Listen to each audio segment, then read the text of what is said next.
नमस्कार, India voice देख रहे हैं आप। मैं हूं आपके साथ रिया डंगवाल। खबर इंडिया वॉइस में आप सभी का स्वागत है। बुलेटिन की शुरुआत करेंगे बड़ी और अहम खबर के साथ। सबसे पहले बात कर लेते हैं अयोध्या से बड़ी खबर की, जहां राम मंदिर को बम से उड़ाने की धमकी दी गई है।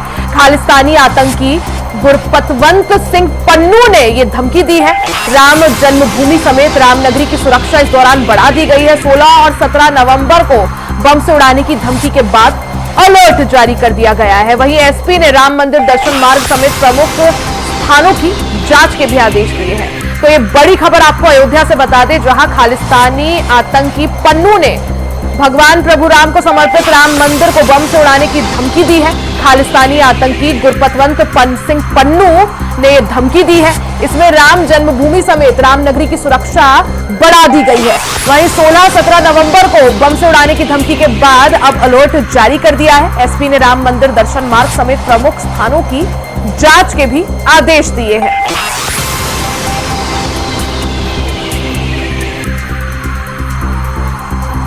तो इसी साल 22 जनवरी को भगवान प्रभु राम को समर्पित राम मंदिर की प्राण प्रतिष्ठा हुई थी, जिसके बाद से ही राम मंदिर को लेकर कई तरह के सवाल भी उठ रहे थे। वहीं दूसरी तरफ अब राम मंदिर को बम से उड़ाने की धमकी भी आ गई है। जी हां, खालिस्तानी आतंकी गुरपतवंत सिंह पन्नू ने भगवान प्रभु राम के मंदिर राम मंदिर को बम से उड़ाने की धमकी दी है। राम जन्मभूमि समेत रामनगरी की सुरक्षा इस दौरान बढ़ा दी गई है। ये धमकी 16 और 17 नवंबर को राम मंदिर को बम से उड़ाने की दी गई है, जिसके बाद अब प्रशासन पूरी तरह से अलर्ट है। एसपी ने राम मंदिर दर्शन मार्ग समेत प्रमुख स्थानों की जांच के भी आदेश दिए हैं। यानी राम मंदिर को बम से उड़ाने की धमकी के बाद अब सुरक्षा व्यवस्था के चाक चौबंद इंतजाम कर दिए गए हैं। राम मंदिर की सुरक्षा को और ज्यादा बढ़ा दिया गया है। इस दौरान ये धमकी खालिस्तानी आतंकी गुरपतवंत सिंह पन्नू द्वारा दी गई है। तो भगवान राम की नगरी अयोध्या में एक बार फिर से राम मंदिर को लेकर वार तेज हो गया है। राम मंदिर को बम से उड़ाने की धमकी दी गई है। खालिस्तानी आतंकी गुरपतवंत सिंह पन्नू ने भगवान प्रभु राम के मंदिर को बम से उड़ाने की धमकी दी है। इस दौरान राम जन्मभूमि समेत रामनगरी की सुरक्षा बढ़ा दी गई है।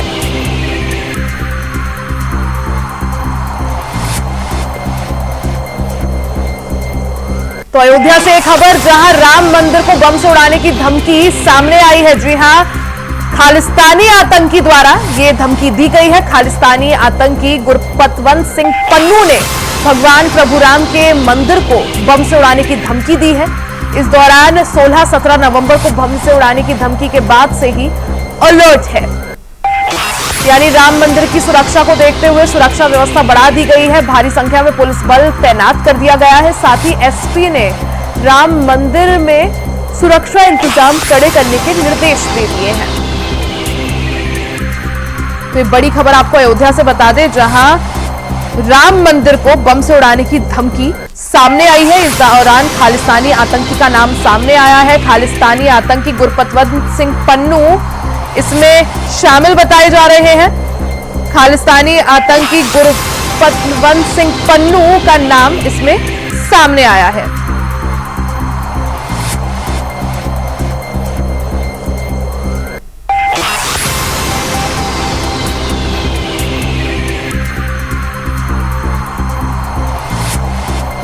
तो राम मंदिर को बम से उड़ाने की धमकी के बाद अब सुरक्षा व्यवस्था के चाक चौबंद इंतजाम कर दिए गए हैं।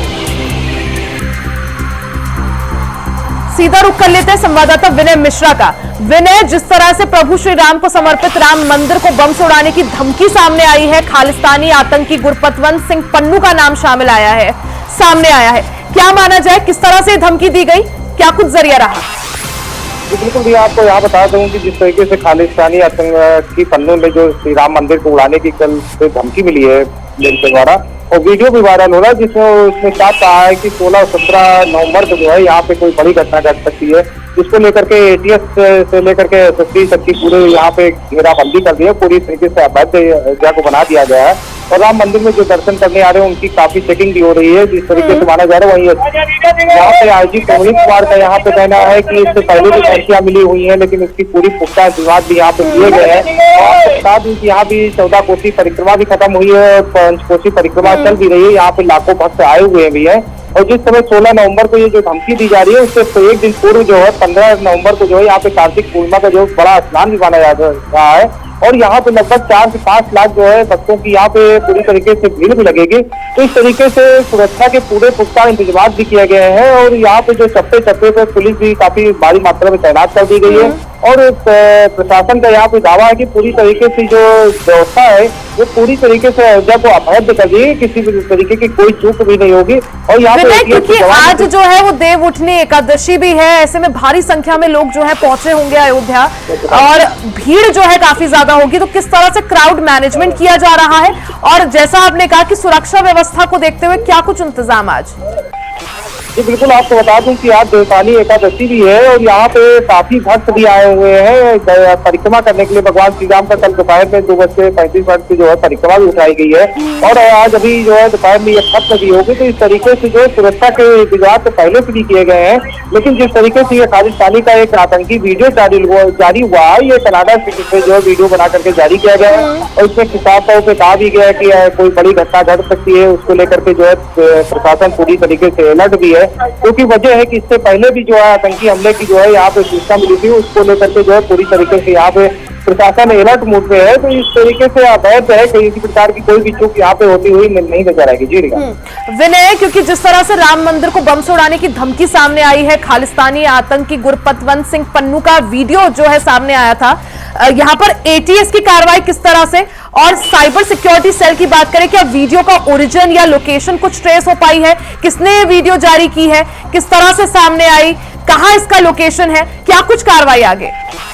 जी बिल्कुल भैया, यहाँ बता दूं कि साइबर के द्वारा जो है यहाँ प्रशासन ने पता भी लगाया है कि वो कहा जा रहा है कि ये कनाडा की जो है रिलीज की गई है वीडियो और डीजीपी ने पूरी तरीके से अलर्ट मोड पे यहाँ पर शांत कुमार ने निर्देश भी दिया है कि सभी की सुरक्षा के पूरे इंतजाम किया जाए और एटीएस के जवान जो है यहाँ पूरी तरीके से जो आने वाला है भगवान राम का पथ मार्ग है, उससे भी जगह जगह पे फोर्स क्राउड भी बढ़ा दी गई है। तो इस तरीके से सुरक्षा से पूरे पुख्ता इंतजाम कर दिए गए हैं और सुरक्षा को पूरी तरीके से अवैध कर दिया गया है और जो साइबर की टीम है वो यहाँ पे निगरानी भी कर रही है कि इस तरीके की जो वायरल वीडियो है उसको पूरी तरीके से काबू भी कर लिया गया। इस तरीके से जो है अपवाद तरीके की मानी जा रही है, क्योंकि इससे पहले भी जो है वीडियो जारी हुआ था सुरक्षा के, लेकिन सुरक्षा के लिहाज से जो है प्रशासन पूरी तरीके से यहाँ पे अलर्ट मोड में, क्योंकि भगवान श्री राम के मंदिर का जो ये बना हुआ है उसको लेकर के तमाम आतंकी हमले बराबर आए। बिल्कुल, यानी राम मंदिर को बम से उड़ाने की धमकी ने एक तरह से पुलिस प्रशासन की जो है होश उड़ा दिए हैं और यहाँ पर तैयारियां यही की जा रही है कि किसी भी तरह से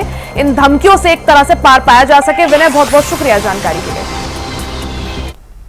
वहीं यूपी उपचुनाव से जुड़ी बड़ी खबर आपको बता दें, यूपी में एक तरफ उपचुनाव को लेकर सियासी सरगर्मी तेज है, तो वहीं दूसरी तरफ छात्रों ने पीएससी और एआरओ 2024 प्रारंभिक परीक्षा को 2 दिन में कराने और नॉर्मलाइजेशन लागू करने के विरोध में जमकर प्रदर्शन किया। हजारों की संख्या में प्रतियोगी छात्र प्रयागराज के लोक सेवा आयोग चौराहे पर पहुंचे। इस दौरान पुलिस ने लाठीचार्ज कर उन्हें खदेड़ दिया।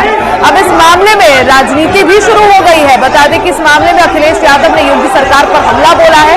उन्होंने कहा कि युवा विरोधी बीजेपी का छात्रों और छात्राओं पर लाठीचार्ज बेहद निंदनीय कृत्य है। हम युवाओं के साथ हैं। वही डिप्टी सीएम समर्थन में उतरकर उन्होंने कहा है कि अधिकारी हल निकाले। तो जहां उपचुनाव को लेकर सियासी तकरार तेज है, तो वहीं दूसरी तरफ अब परीक्षाओं को लेकर जिस तरह से यूपी पीएससी की परीक्षा होनी है उसको लेकर अब जो छात्र हैं वो सड़कों पर उतर आए हैं। यूपी में एक तरफ उपचुनाव को लेकर सियासी सरगर्मियां तेज है, तो दूसरी तरफ छात्रों ने पीएससी और एआरओ 2024 प्रारंभिक परीक्षा को 2 दिन में कराने और नॉर्मलाइजेशन लागू करने के विरोध में जमकर प्रदर्शन किया। डीएनए की रिपोर्ट आई है और डीएनए की रिपोर्ट आने के बाद जिसका भी डीएनए मैच हुआ है उसका भी रिश्ता सपा से है, जिसका नहीं मैच हुआ उसका भी रिश्ता सपा से है। तो समाजवादी पार्टी कोई एक घटना। तो ये अखिलेश यादव का ट्वीट आपको दिखा रहे हैं। एक्स पर पोस्ट कर उन्होंने जमकर बीजेपी सरकार को घेरा है और युवा विरोधी बताया है। तो एक तरफ जहां सियासी सरगर्मी तेज है, तो वहीं पीएससी और आरओ एआरओ 2024 प्रारंभिक परीक्षा को लेकर अब छात्र सड़कों पर उतर आए हैं, जिसको लेकर राजनीति भी गर्मा गई है। सीधा रुख कर लेते हैं संवाददाता शोएब रिजवी का। शोएब, जिस तरह से एक तरफ उपचुनाव को लेकर यूपी में सियासी तकरार तेज है, तो वहीं अब जिस तरह से छात्र बीते दिन उन्होंने जमकर प्रदर्शन किया, उन पर लाठीचार्ज होता है। परीक्षा को एक ही दिन, वन डे वन टाइम कराने की बात छात्र कर रहे हैं। अब इसको लेकर राजनीति भी गर्मा गई है। अखिलेश यादव योगी सरकार को युवा विरोधी बता रहे हैं। देखिए, बिल्कुल निश्चित तौर पर फिलहाल जो हर सिंह है वो किसी कीमत पर मानने को तैयार नहीं है। कल ये प्रदर्शन शुरू है और अभी भी प्रदर्शन जारी है। बीती रात तमाम तरह की कोशिशें की गई। जिलाधिकारी खुद मौके पर पहुंचे, सीपी जो यहाँ के हैं वो मौके पर पहुंचे, अभ्यर्थियों से उन्होंने बात की, लेकिन कोई नतीजा नहीं निकला। सुबह में भी एक राउंड की वार्ता हो चुकी है, लेकिन कोई नतीजा नहीं निकला है। अभ्यर्थी कह रहे हैं कि जो उनकी डिमांड है, जब तक उसे माना नहीं जाएगा वो पीछे हटने वाले नहीं। लेकिन दूसरा, पहले जो आप कह रहे हैं कि अब चूंकि यहाँ पर कुछ जगहों पर बाई इलेक्शन होना है, उपचुनाव है, उसमें से एक सीट प्रयागराज के फूलपुर की भी है, तो राजनीतिक मुद्दा बनाना स्वाभाविक है। और वही हो रहा है कि इस वक्त न सिर्फ राजनीतिक दल इसे मुद्दा बना रहे हैं, बल्कि अभ्यर्थियों को सपोर्ट करने की भी बात कर रहे हैं। तो ये कहीं ना कहीं अब राजनीतिक मुद्दा भी बन चुका है। हालांकि बड़ी संख्या में अभ्यर्थी इस आंदोलन को खुद लीड कर रहे हैं, पूरी रात हो रहे हैं। न सिर्फ छात्र बल्कि छात्राएं भी इस आंदोलन में उनके साथ कदम से कदम मिलाकर चल रही हैं। अधिकारी लगातार कोशिश कर रहे हैं उन्हें समझाने बुझाने की, लेकिन जो अभ्यर्थी हैं उनकी जो डिमांड है वो सीधी डिमांड है कि जो नहीं, लेकिन अगर शोएब जो छात्र हैं या जो अभ्यर्थी हैं वो डिमांड कर रहे हैं कि परीक्षा एक दिन में एक टाइम पे कराई जाए, और पहले भी ऐसा हुआ है, तो आखिर दिक्कत कहां है? आखिर क्यों अब की बार डेट शीट जो है जारी भी की गई और उसमें 2 पालियों में और 2 दिन में परीक्षा संपन्न कराई जा रही है? इसके पीछे वजह क्या? और अगर छात्र जो है लंबे समय से इसकी मांग कर रहे हैं, तो दिक्कत कहां पे आ रही है? तो फिर ये इसमें जो आयोग की तरफ से अपना अधिकृत बयान दिया गया है, उसमें ये कहा गया है कि पिछले दिनों जिस तरह से परीक्षा में कहीं ना कहीं गड़बड़ी की शिकायतें आई थी या गड़बड़ी हुई थी, उसको बेहतर करने के लिए इस तरह की प्रणाली को लाया जा रहा है, जिससे अभ्यर्थियों का किसी तरह का नुकसान न हो। उनकी तरफ से कहा जा रहा है कि ये अभ्यर्थियों के हित में उठाया गया कदम है और उनके फायदे के लिए ये चीजें की जा रही है। लेकिन अभ्यर्थी इस बात को मानने को तैयार नहीं है। वो कह रहे हैं कि जो पहले प्रणाली थी उसी तरह से परीक्षा कराई जाए, जबकि आयोग की तरफ से जा रहा है कि इस कदम के पीछे मकसद साफ है कि अभ्यर्थियों के साथ कहीं अन्याय न हो, किसी तरह की कोई गड़बड़ी न हो, उसके लिए ये प्रणाली लाई गई है। लेकिन सवाल ये उठता है कि जिस अभ्यर्थियों के हित की बात के लिए कहा जा रहा है, आखिर अभ्यर्थी इस बात को क्यों नहीं समझ पा रहे या आयोग उन्हें क्यों नहीं समझा पा रहा है? ये जरूर सवाल उठ रहा है कि आखिर इसके पीछे अगर उनका अभ्यर्थियों का हित है तो अभ्यर्थी इस बात को क्यों नहीं कर पा रहे हैं? जी, जिस तरह से जो आयोग है शोएब, जब वो कह रहा है कि परीक्षा जो है पारदर्शी हो, किसी भी तरह की धांधली ना हो पाए, यही वजह है कि जो परीक्षा है उसका आयोजन 2 पालियों में और 2 अलग अलग दिनों में कराया जा रहा है, चाहे वो पीएससी की हो या आरओ एआरओ की परीक्षा की बात हो, क्योंकि डेट शीट जारी हो गई है। पीएससी की परीक्षा की बात करें तो दिसंबर की शुरुआत में होनी है और आरओ और एआरओ की बात करें तो दिसंबर के आखिर में होनी है। लेकिन जब आयोग की तरफ से ये बात सामने आई है कि ये परीक्षा पारदर्शी तरीके से कराई जाए, इसलिए ये नई प्रणाली लाई गई है, तो यहाँ पर परीक्षार्थी या जो अभ्यर्थी है उनका क्या कुछ कहना है? आखिर क्यों वो डिमांड कर रहे हैं कि एक दिन में एक टाइम ये परीक्षा हो?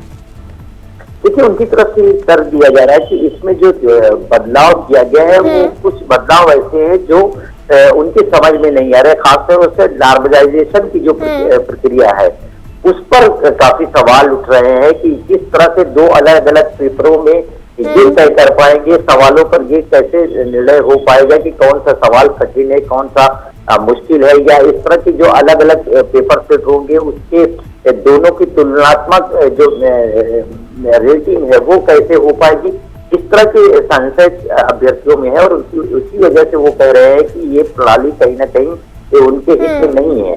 जबकि जो आयोग की तरफ से कहा जा रहा है कि अभ्यर्थियों की सुविधा के लिए अभ्यर्थियों की तरफ से डिमांड की गई थी, इस तरह की बातें उनकी तरफ से कहा जाए, लेकिन अभ्यर्थी किसी कीमत पर इस बात को मानने के लिए तैयार नहीं। उनकी तरफ से यही कहा जा रहा है कि जो पहले जिस प्रक्रिया नहीं, अगर शोएब छात्रों के लिए ही या छात्रों की बेहतरी के लिए ही ये नई प्रणाली लाई गई है लोक सेवा आयोग की तरफ से, तो आखिर क्या वजह कि छात्रों को मनाने में या समझाने में कामयाब नहीं हो पा रहे? क्योंकि जिनके लिए परीक्षा कराई जा रही है, जिनके लिए परीक्षा का आयोजन कराया जा रहा है, जब वो ही संतुष्ट नहीं है, वो सड़कों पर है, लाठीचार्ज हो रहा है। और प्रयागराज से किस तरह से तस्वीरें थी वो हम सबने देखी, किस तरह से 10,000 से ज्यादा छात्र जो है उन्होंने लोक सेवा आयोग कूच करने की कोशिश की, माहौल वहां पर बिगड़ जाता है। तो कैसे, जब उनको कॉन्फिडेंस में नहीं लिया जा रहा, कैसे आगे बढ़ा जाएगा? यही सवाल जरूर उठ रहा है कि आखिर, हालांकि अभी अब से कुछ देर पहले जब मैं आपसे बात कर रहा हूं तो उससे कुछ देर पहले जिला अधिकारी और कुछ अधिकारियों के साथ वार्ता हुई है। उन्हें ये बात समझाने की कोशिश की गई है कि वो एक अपना प्रतिनिधि मंडल बनाए कुछ छात्र अभ्यर्थियों का, और जो आयोग है उसके साथ सीधी वार्ता करे और अपने जो डाउट है या उनकी जो समस्या है वो उनके सामने रखे। इस पर आयोग क्या जवाब देता है ताकि इस पूरे जो आंदोलन है उसका कोई निष्कर्ष निकल सके। लेकिन अभ्यर्थी कह रहे हैं, उनकी तरफ से लगातार कोशिश की जा रही है। बिल्कुल, क्योंकि छात्रों की मांग के बीच अब इस पूरे मामले को लेकर राजनीति भी गर्मा गई है, जहां अखिलेश यादव जो है सरकार को, योगी सरकार को एक तरह से युवा विरोधी बता रहे हैं। वहीं दूसरी तरफ से डिप्टी सीएम केशव प्रसाद मौर्य का कहना है कि जल्द से जल्द इस समस्या का हल निकाला जाएगा। हालांकि क्या इस मामले को लेकर राजनीति थमती है या फिर कुछ हल असल में निकल पाता है, वो देखना अहम होगा। शोएब, बहुत बहुत शुक्रिया जानकारी के लिए। वही अब बात झारखंड की कर लेते हैं। झारखंड में चुनाव से एक दिन पहले ईडी का बड़ा एक्शन देखने को मिला। बांग्लादेशी घुसपैठ और मनी लॉन्ड्रिंग से जुड़ा ये पूरा मामला, जिसमें 1 दर्जन से ज्यादा ठिकानों पर ईडी ने छापेमारी की। ईडी के एक्शन पर जेएमएम का भी हमला सामने आया है। इस बार आपकी कहानी खत्म।